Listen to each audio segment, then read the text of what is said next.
Snow fell over Boston like a blanket of silence. Clara Mendes watched the city lights reflecting off the icy puddles as she walked to another night of work. The wind bit at her skin, but she stood firm, clutching her lunchbox and her cleaning company badge. In her heart, a mixture of longing and hope.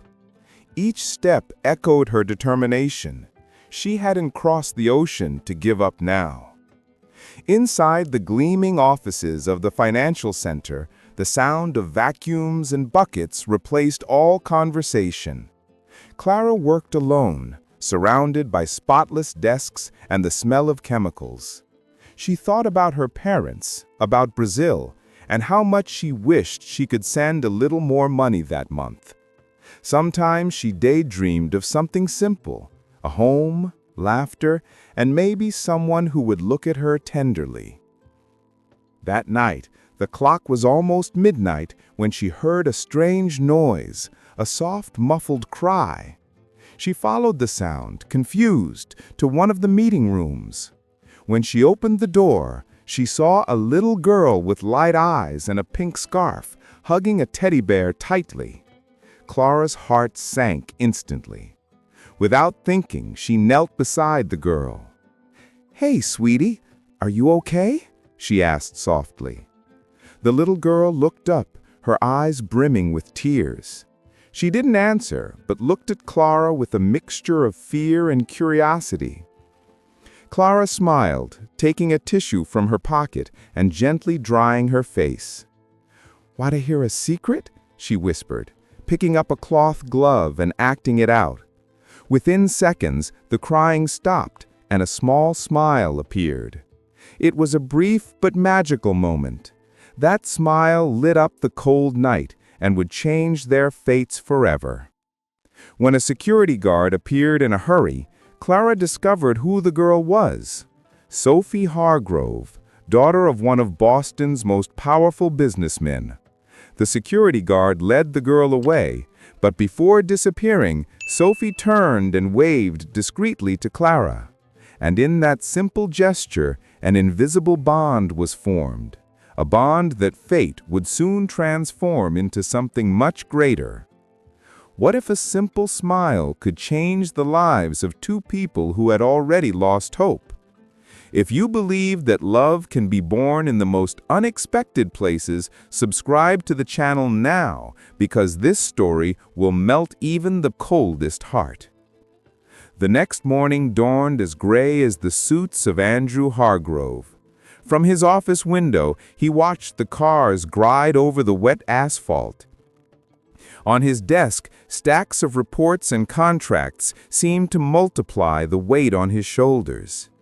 Since his wife's death, all that remained was work, silence, and the constant feeling that something essential had been lost forever. Sophie, his 7-year-old daughter, had become a reflection of his grief. No babysitter could get close to her. They all gave up after a few weeks.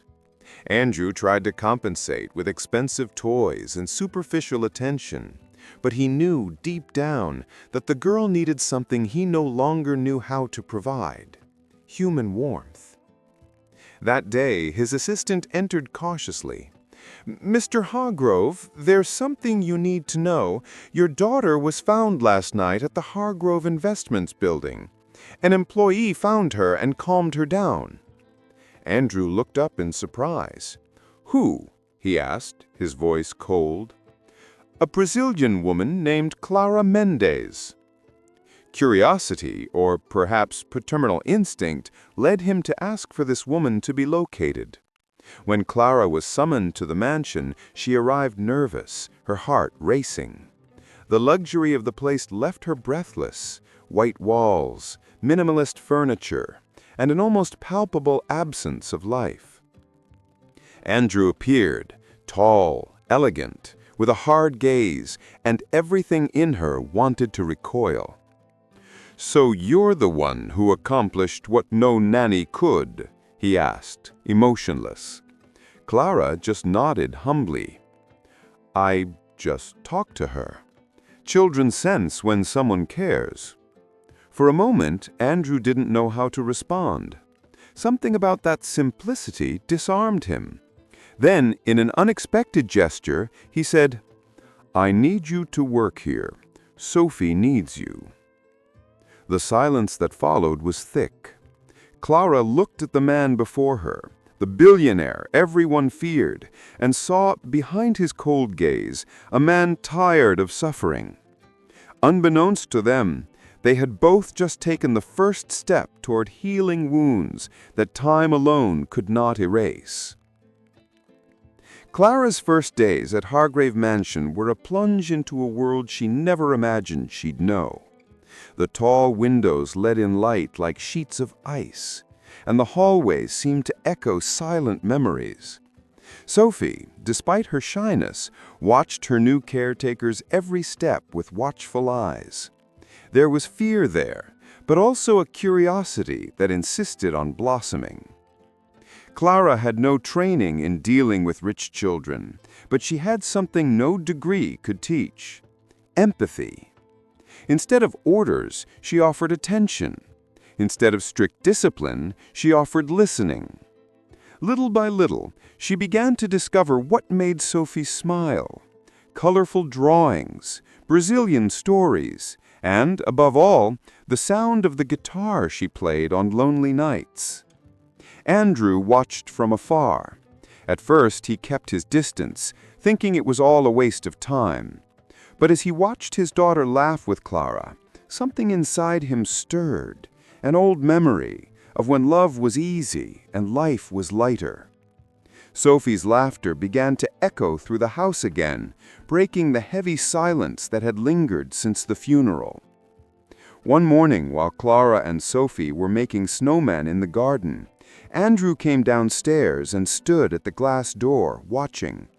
The girl ran through the white-covered trees, and Clara laughed, her face flushed from the cold. The scene seemed like a distant dream, a fragment of happiness he thought he had lost forever. "She hasn't laughed like that since Laura died," he murmured, almost unconsciously. When Clara saw him there, she was embarrassed, brushing off her gloves and apologizing. But Andrew just shook his head. "No, thank you," he said, with a sincerity that surprised even himself. It was his first gesture of kindness, and the beginning of something neither of them would immediately understand. In the following days, the routine changed. Clara became a natural part of the house, and Sophie began to open up. She showed Clara her mother's room, the photos, the books. There was pain in those memories, but also love. Clara promised to care for them with respect, and the girl, in return, hugged her for the first time. That night, Andrew went up to his daughter's room to say goodnight and found her fast asleep, teddy bear in her arms and a peaceful smile on her face. He stood in the doorway for long minutes, feeling something he hadn't felt in years: peace. And for a moment, he understood that perhaps that woman's presence was the silent miracle he hadn't known he needed. Clara, in her small room at the back of the mansion, watched the snow fall out the window. The wind whispered memories of Brazil, but the warmth of the day with Sophie still vibrated in her chest. For the first time since arriving in the United States, she felt like she might be exactly where she was supposed to be. Andrew woke before dawn, unable to shake the image of his daughter playing with Clara from his mind. Something deeply intrigued him. It wasn't just the change in Sophie, but the way this simple woman had managed, with small gestures, to restore to the house what money could never buy: life. He decided to call her for a more serious conversation. Clara, summoned to his office, felt her stomach tighten. The grandeur of the room, the bookshelves, the polished floor, the blazing fireplace made her feel small. Andrew stood behind his desk, his gaze steady and his voice controlled. "Miss Mendes, what you did to my daughter is something no one has managed. I want you to stay. officially, as Sophie's nanny. She blinked in surprise. "But, Mr. Hargrove, I don't have a degree in this. I just wanted to help." He looked up sharply. "It's not about the degree. It's about results." Clara hesitated, her heart racing. She knew how much this job would change her life, but she also feared what it would require of her. Yet something in his voice, a mixture of firmness and pain, made her accept. At that very moment, Sophie ran into the office smiling. "Daddy, can Clara really stay?" Andrew looked at her and, for the first time in months, let out a faint smile. "Yes, you can." The hug the girl gave Clara was pure, innocent, and sealed the most important agreement in that house. The news spread among the staff, and not everyone approved. Whispers arose in the hallways, and looks of disdain followed her throughout dinner. Evelyn Clark, who visited the mansion frequently, was the first to openly express her disdain. "Andrew, a cleaning lady taking care of your daughter? That's reckless." He simply replied, "You're the first person who's ever made her smile. That's enough." As the days passed, the bond between the three grew. Sophie woke early to wait for Clara, and Andrew began to join in the games, albeit discreetly. Mealtimes became less formal, and the sound of laughter filled the room where before there had only been echoes. One afternoon, while helping Sophie put together a puzzle, Clara noticed Andrew watching from the doorway. He seemed different, more human, more alive. When their eyes met, something silent passed between them, a pent-up spark, something neither dared to name. Later, in the garden, Andrew approached her. "You changed this house, Clara, and maybe you changed me too." She didn't know what to say. She just smiled, her face flushing in the cold. The wind blew through the trees, carrying the promise of something they both still pretended not to see. The Hargrove mansion was immense, but Clara quickly learned that its true magnitude lay in its silence. Every hallway held memories. Every object seemed to whisper stories no one dared tell. As she cared for Sophie, she noticed veiled photographs and portraits removed from the walls, especially those of Laura, Andrew's late wife. The first few days as an official nanny were challenging. Some staff members avoided her, others tested her with small provocations. Still, Clara maintained her smile and respect, aware that she was a stranger in this world of luxury and coldness. When sadness threatened to overtake her, all she had to do was hear Sophie's laughter running through the halls to remember why she was there. Sophie, once a recluse, now lived attached to Clara as if she feared losing her. She read bedtime stories, asked her to sing songs in Portuguese, and loved hearing about Brazil, the beaches, the parties, the heat. "Do people hug all the time there?" she asked. Clara smiled. "Yes, my love. There, the heart speaks loudly." During one of these conversations, Andrew appeared at the door, watching silently. The soft sound of Clara's voice seemed to warm the room. When she said goodbye, he stayed a few seconds longer, watching his daughter sleep peacefully. That sound, her voice, began to fill the voids he'd tried to ignore for years. At dinner the following week, Andrew did something unusual. He invited Clara to join them at the table. The entire room seemed to freeze. "Sir, I don't—" He tried to refuse. "Please," he said, his tone calm, almost a plea. The meal was simple, but the gesture was grand. It was the beginning of a breaking down of invisible barriers. Over time, Clara's presence transformed the air in the house. Flowers returned to the vases, the windows opened, and even the servants seemed lighter. Andrew, however, felt a growing conflict within himself, between the reason that told him to keep his distance and the heart that pushed him ever closer to her. One night, Clara found him in the library, reading an old book of children's stories. "Laura used to read this to Sophie," he said, without looking up. "She said happy endings exist, we just have to fight for them." Clara replied sweetly, "She was right, and maybe Sophie needs to hear that again." For a moment, the silence between them felt more intimate than any words. Andrew looked up and saw in Clara something he hadn't seen in anyone in a long time: understanding. Those subtle exchanges, full of respect and tenderness, became the invisible thread that began to mend two shattered hearts. The following days brought a calm Andrew hadn't known in a long time. The house was alive. Sophie laughed. Clara sang softly as she cooked, and even the sound of the piano, dusty for years, echoed again. It was as if winter was slowly beginning to give way, and the shy February sun was melting the ice that had accumulated in their souls. One afternoon, Clara was teaching Sophie how to make brigadeiros in the kitchen. The girl, her face smeared with chocolate, giggled nonstop. Andrew, who had arrived home from work early, stood in the doorway, watching the scene with a small smile. "I think you're overcoming the sugar," he joked. Sophie ran and hugged him, a rare occurrence. "Daddy, try it. Clara made it." He tasted it, and for the first time in years, he actually laughed. That light laugh echoed through the kitchen, making Clara blush.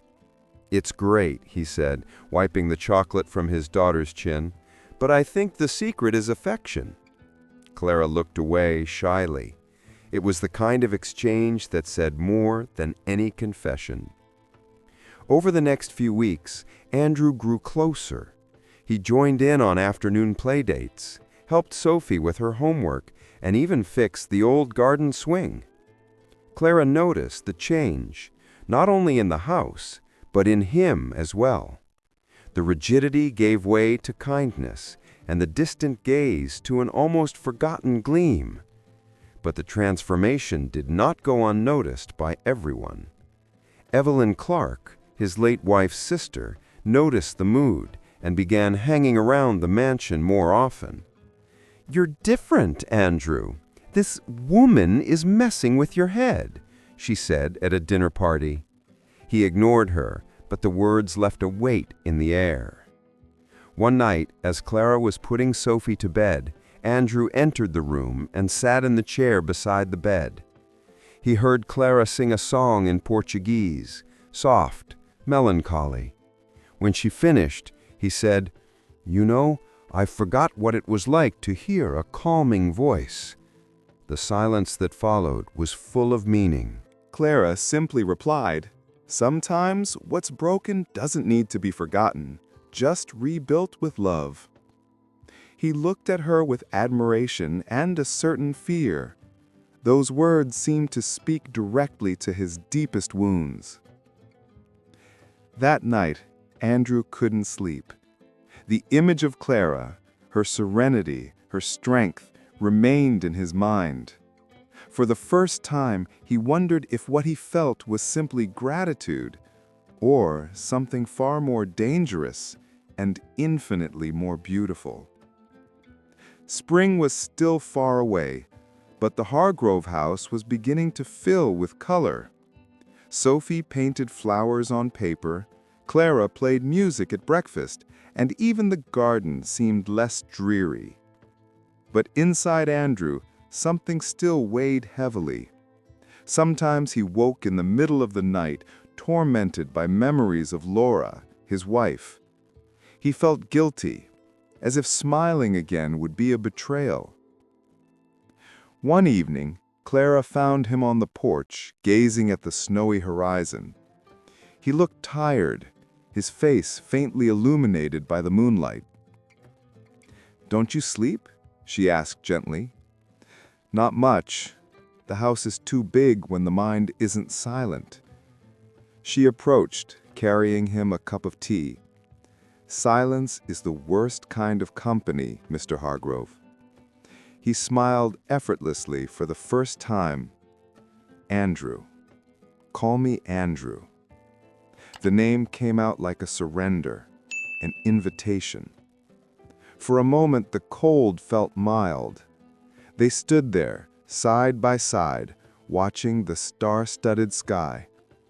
Neither of them spoke, but the silence that night carried the weight of a confession. In the days that followed, their relationship took on a dangerous naturalness. They chatted over coffee, laughed together at Sophie's antics, and sometimes exchanged glances that lingered too long. Clara felt her heart race without understanding why. She was grateful, yes, but there was something else, something growing slowly, like the thawing of a river under the sun. But where there is light, there is also shadow. Evelyn began to notice the different gleam in Andrew's eyes. "You're forgetting who you are," she said coldly during a family gathering. "A maid will never be one of us." Andrew replied firmly, "She's the one who brought my daughter back to life. That's more than any of you have achieved." Clara overheard part of the conversation, hidden behind the door. Evelyn's words struck her like a knife. She began to avoid Andrew, fearing the stares of others, and most of all, her own feelings. She didn't want to be the source of scandal. She didn't want to be anyone's burden. One afternoon, while out buying flowers with Sophie, Clara found herself smiling at Andrew from a distance as he waited in the car. His gaze, tender and protective, made her heart flutter. For the first time in a long time, she felt fear, not of rejection, but of the intensity of what was beginning to blossom between them. That night, as she lay in bed, Clara realized something inside her had already changed, and no matter how much she tried to deny it, she could no longer pretend that feeling didn't exist. The day dawned bright, the sun reflecting off the snow like a mirror of hope. Clara and Sophie were in the kitchen baking cookies when Andrew walked in, wearing a simple sweater. "Can I help?" he asked. Clara was surprised. "I don't think I've ever seen a billionaire handle flour." He laughed. "Then it will be a first." His laughter sounded different, light, genuine, almost boyish. Sophie clapped excitedly. "Daddy's smiling!" Clara looked at him and felt a lump in her throat. It was the first time she'd seen Andrew truly happy. That moment, simple and sweet, was worth more than any riches. As they baked the cookies, the mood relaxed. Andrew, his hands dirty with dough, made a face that made Sophie laugh. "I think you need cooking lessons," Clara joked. He leaned closer, lowering his tone.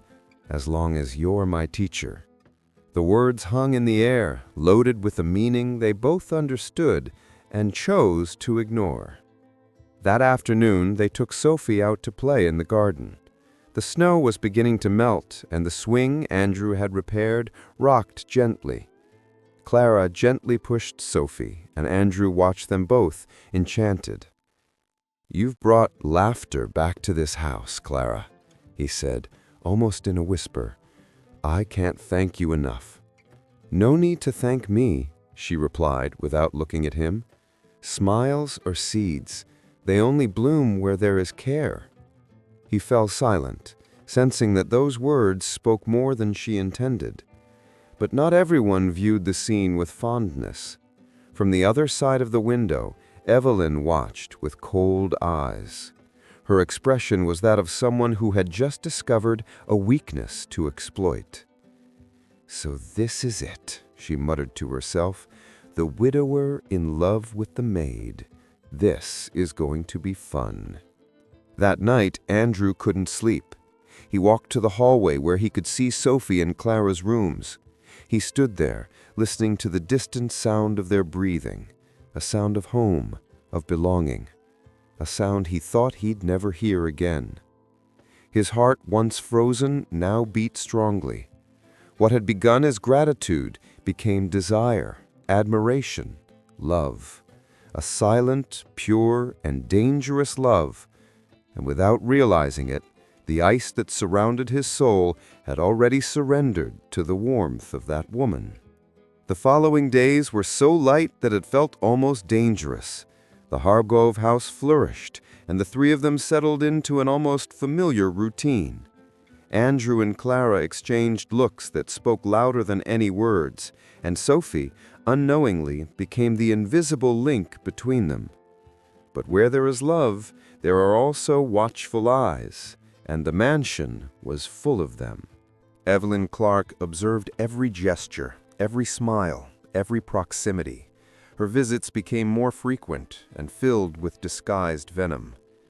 "Clara, you're truly talented. Who would have thought someone without formal education could handle such a special child?" she would say in a honeyed voice. Clara smiled, without responding, but she felt her discomfort growing. One afternoon, Andrew arrived early to find Clara playing guitar while Sophie slept. He stood in the doorway, mesmerized by the scene. Her sweet voice seemed to soothe something inside him that time had not healed. When the music stopped, Clara noticed him. "Sorry, Mr. Hargrove, I didn't realize you were there." He replied, "Andrew, I already asked you to call me Andrew." The silence between them was thick, laden with unspoken feelings. "This song, what does it mean?" he asked. Clara smiled shyly. "It's about courage, about loving even when you're afraid." He looked at her, and for a moment the world seemed to stop. There was no touch, no words of love, just a look that promised everything that was yet to come. But fate rarely allows for long truces. One of the employees, bribed by Evelyn, began taking pictures of the two of them together in moments of innocent tenderness, her adjusting his scarf, he holding his coat to shield her from the wind. In the right hands, these would have been mere kind gestures. In the wrong hands, they became the beginning of a scandal. Evelyn bided her time. During a dinner with investors, she sowed the seed of doubt. "Andrew, they say your new employee is quite close to you. The town talks, you know how it is." The atmosphere froze. He replied firmly, "Those who talk too much usually know the least." But the statement, though courageous, didn't stop the gossip from spreading. Clara noticed the change in the air. Some of the employees began treating her coldly. Sophie wondered why people whispered when she and her father were around. And Andrew, increasingly torn between protecting Clara and maintaining the family's reputation, began to feel the weight of appearances. One rainy night, Clara found him in the living room, staring at Laura's portrait. "Would she have approved?" he asked hoarsely. "I don't know, but I know Sophie is smiling again, and that's what she would most want." Andrew looked at her, and for this time he didn't look away. "You're the reason why." And in that moment, between guilt and desire, between past and present, the first kiss happened. Soft, restrained, inevitable. The rain beating on the window was the only witness to what was beginning there, a love that promised as much as it threatened to destroy everything. The next morning, the sun seemed colder. Clara woke confused, her heart racing, her mind consumed by the memory of the kiss. She wondered if it had been right, if she had crossed an invisible line. When she went down for breakfast, Andrew was already there, serious, distant, the opposite of the tenderness of the previous night. "About yesterday," she began. "It shouldn't have happened." The words stung like a blade. "Of course, Mr. Hargrove," she replied, returning to her formality. Sophie sensed the mood and, without understanding, hugged Clara tightly. "You're staying, right?" The innocent question echoed with cruel weight. Clara smiled, but inside she knew something had changed. In the following days, Evelyn took advantage of the tension. As rumors grew, she contacted well-known journalists and accidentally leaked some compromising photos. The images spread across the media within hours, accompanied by sensational headlines. Billionaire gets involved with Brazilian nanny. The news exploded like a bombshell. Phones rang non-stop, shareholders demanded explanations, and photographers surrounded the mansion's gates. Andrew tried to control the situation, but the pressure overwhelmed him. "Clara, I need you to stay away for a while," he said, avoiding her eyes. "It's for your own good."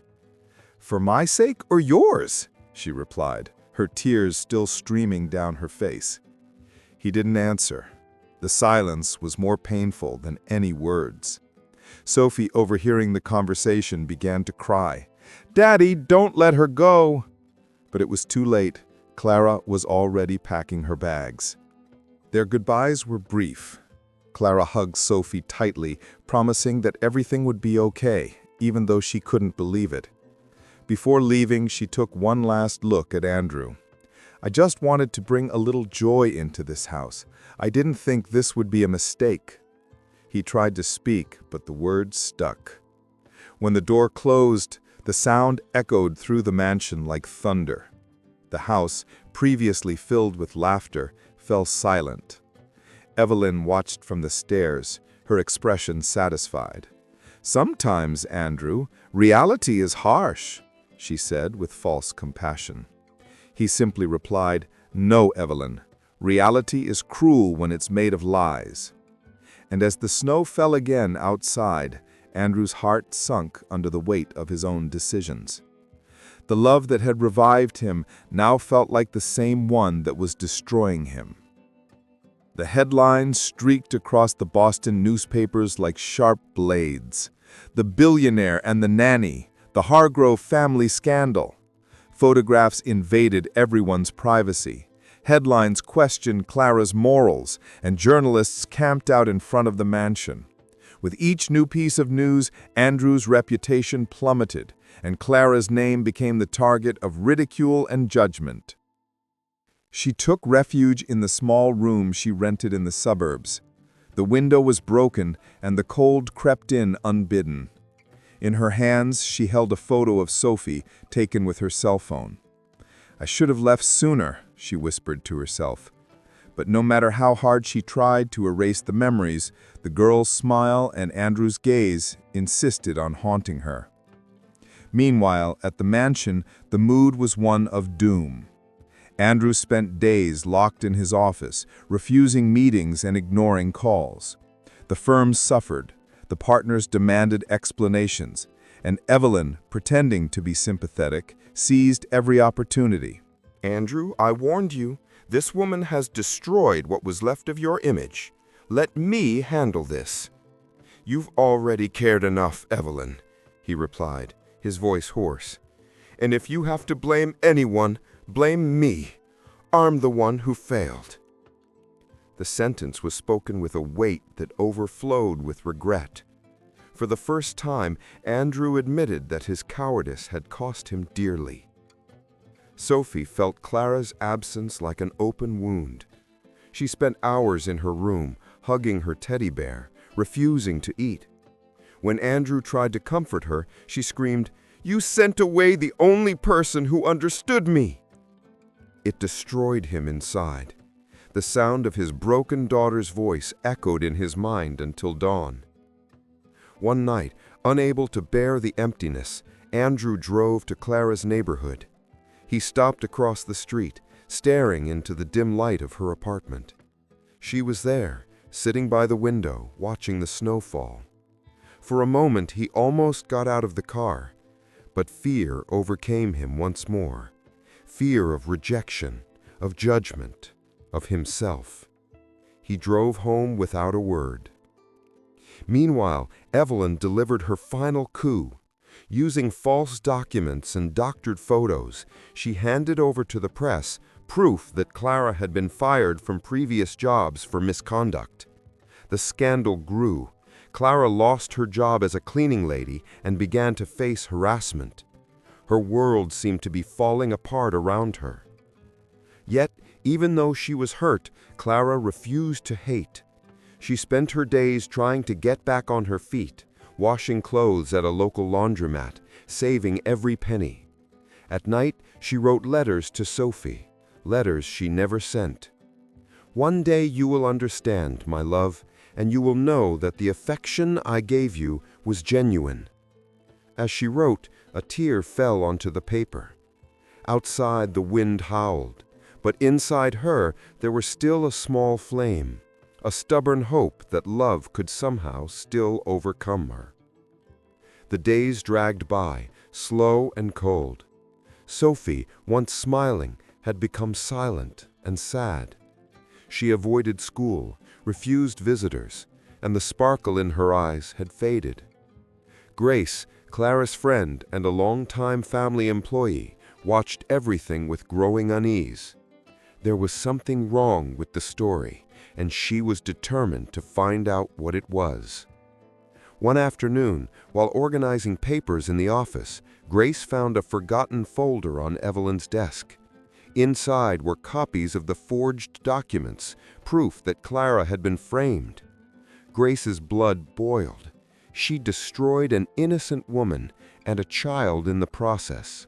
Without hesitation, she brought the evidence to Andrew. Andrew, haggard and aged in just a few days, could hardly believe his eyes. "Is this true?" he asked, his voice trembling. "Yes, Evelyn manipulated everything," Grace replied. "She used a press officer. Clara never did any of that."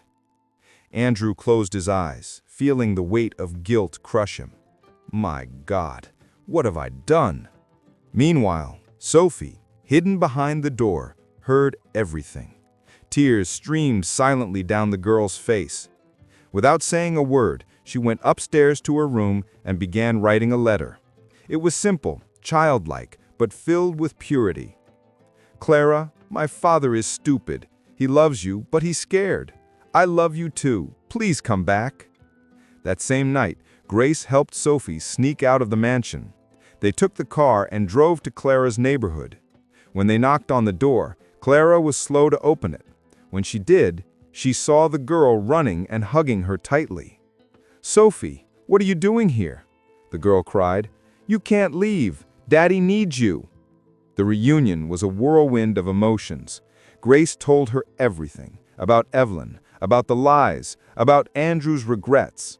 Clara was silent for a long time, trying to process everything. "I knew love wasn't a mistake, but I also knew the truth needed to come out." As she hugged Sophie, the phone rang. It was Andrew. His voice was shaky, almost pleading. "Clara, I know everything now. I'm coming to you. Please, hear me one last time." She took a deep breath. "Come, Andrew, but come with your heart, not your name." On the road, under the snow that was beginning to fall again, Andrew drove as if racing against his own past. Every mile was a silent prayer, a plea for forgiveness, and for the first time, he wasn't running away. He was heading toward what he feared and desired most, true love. Snow fell thickly over Boston, rendering the streets nearly invisible. Andrew's car sliced through the wind like a desperate figure. His hands trembled on the steering wheel, his eyes brimming with tears. For the first time in years, he felt truly afraid, afraid of being too late. Clara's words echoed in his mind. "Come with your heart, not your name." On the seat next to him was a small box containing his late wife's necklace, now destined for Clara. It was the symbol of the forgiveness he needed to grant, not only to her, but to himself. "I let her go when I should have fought. I won't make the same mistake twice," he muttered to himself, accelerating the car through the blizzard. Meanwhile, Evelyn faced her own downfall. Andrew, before leaving, had called an emergency meeting with the lawyers and board members. The evidence Grace had provided had been exposed, and the truth had come to light. Evelyn had falsified documents, bribed journalists, and used the family name to destroy Clara. "You called me naive, Evelyn, but true weakness is using hatred to make yourself feel important," he said before leaving. At that moment, Evelyn's empire began to crumble.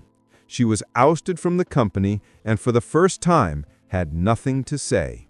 Her expression, cold and defeated, only accompanied Andrew as far as the door. After that, she was no longer part of his world forever. Clara, in her simple apartment, was packing her bags. She had decided to return to Brazil. She no longer had the strength to start over there. Some loves only happen to teach us to let go, she thought, putting away her passport.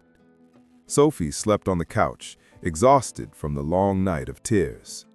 Clara tucked her in gently, a tender gesture that said everything words couldn't. Then the phone rang again, but this time she didn't answer. She had to leave. She grabbed her suitcase, took a deep breath, and left with a heavy heart. The snow fell softly, as if the sky were trying to beg her to stay. On the way to the airport, the city seemed suspended in time. Every light, every sound seemed distant. Clara thought of everything she was leaving behind. Sophie's smile, Andrew's gaze, the house that had briefly become home. Tears flowed silently. Meanwhile, Andrew parked his car in front of the airport. He ran through the crowd, panting, his heart beating faster than his steps. When he reached the gate, he heard the last flight call. "Clara Mendes, boarding immediately." The world seemed to stop. He shouted, "Clara!" The sound pierced the lobby like a bolt of lightning, and she stopped. Slowly, she turned. Their eyes met across the crowd. A look filled with everything: pain, regret, love. Clara stood still for a moment, the ticket in her hand trembling. The airport, filled with voices and hurried footsteps, faded around them. Andrew made his way through the crowd until he stood before her, his face drawn, his eyes watering. "I was a coward," he said breathlessly. "I believed the lies because it was easier than facing what I felt." "Andrew," she tried to speak, but he continued, "I lost everything that mattered, and yet what hurts me most is knowing it was out of fear. You brought my daughter back, you brought me back, and I repaid you with doubt." He took a step forward. "If there's still any love left in there, let me prove to you that I can be a different man." Clara took a deep breath, her eyes welling up. "I didn't want your name, Andrew. I just wanted your heart. But the world made you choose between us." He took her hands in his. "And now I choose you, not because of what others think, but because without you, nothing makes sense." By this point, people had begun to stop and watch. It was impossible not to feel the weight of emotion. Sophie, who was right behind with Grace, ran up to them, her eyes shining. "I knew you'd come, Daddy! I knew!" She hugged Clara tightly. Andrew smiled, tears streaming down his face. "I promise I'll never leave you again." The gate agent approached. "Ma'am, we need to close the gate."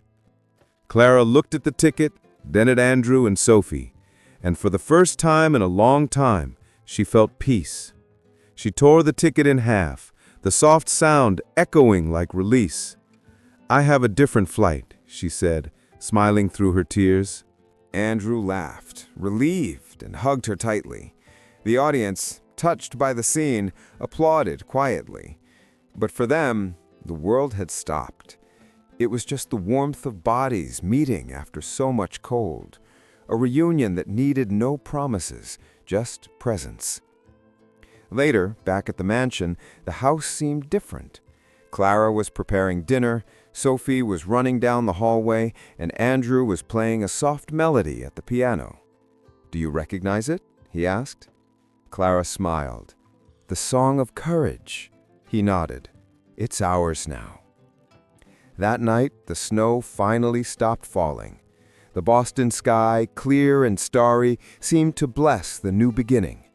Andrew looked at Clara and said, "You taught me that love isn't about status, it's about faith." She replied, whispering, "And forgiveness is the first step to loving again." And then, as Sophie giggled in the background, they kissed again, not as if seeking comfort, but as if they had finally found a home. A year had passed since the day love crossed an airport lobby and changed the fate of 3 lives. Boston, now covered in flowers, seemed like a different city. Winter had given way to spring, and the sound of Sophie's laughter mingled with the birdsong in the garden. The Hargrove mansion, once a symbol of solitude, had become a home full of life, music, and the scent of fresh coffee.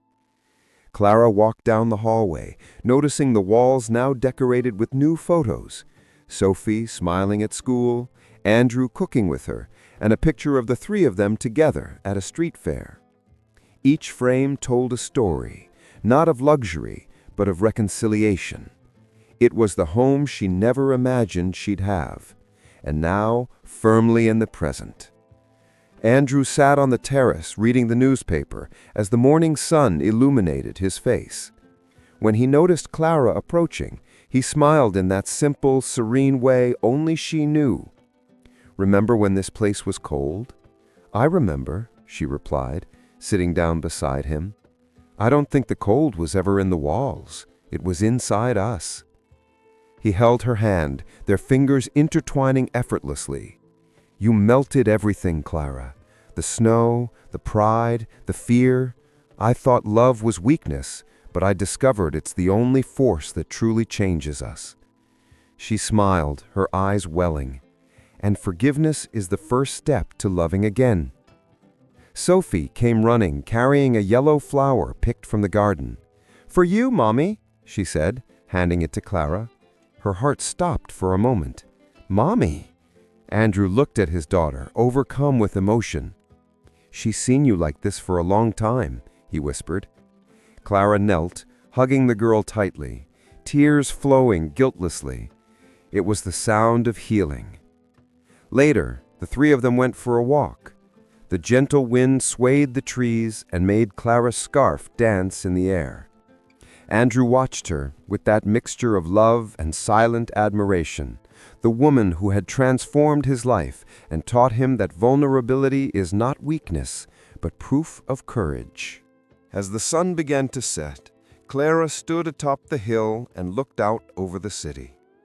"You know what I realized?" she said. "Forgiveness isn't forgetting what happened. It's remembering without pain." Andrew nodded. "And love is choosing to stay, even when it would be easier to leave." In the distance, the lights of Boston lit up one by one, like stars fallen to earth. Sophie ran among them, laughing, spreading life wherever she went. And in that moment, Clara understood that all the cold she had endured, all the pain, all the sacrifice had been worth it, because winter, after all, always ends for those who have the courage to believe in spring. Their love wasn't perfect. It was human, full of scars and new beginnings, but it was real. And in that house that had once been a symbol of loss, there was now enough warmth for all the winters to come. Andrew put his arm around her and said with a calm smile, "Welcome to our eternity, Clara." She replied with her eyes closed, "There is no eternity more beautiful than now." And so, under the sky of a new dawn, love, which had begun with a child's smile, finally found its home. They proved that even the coldest heart can learn to love again, and that forgiveness is the true beginning of every love story. If this story touched your heart, subscribe now and activate the bell, because here, each new video will remind you that love still exists, even in the longest winters.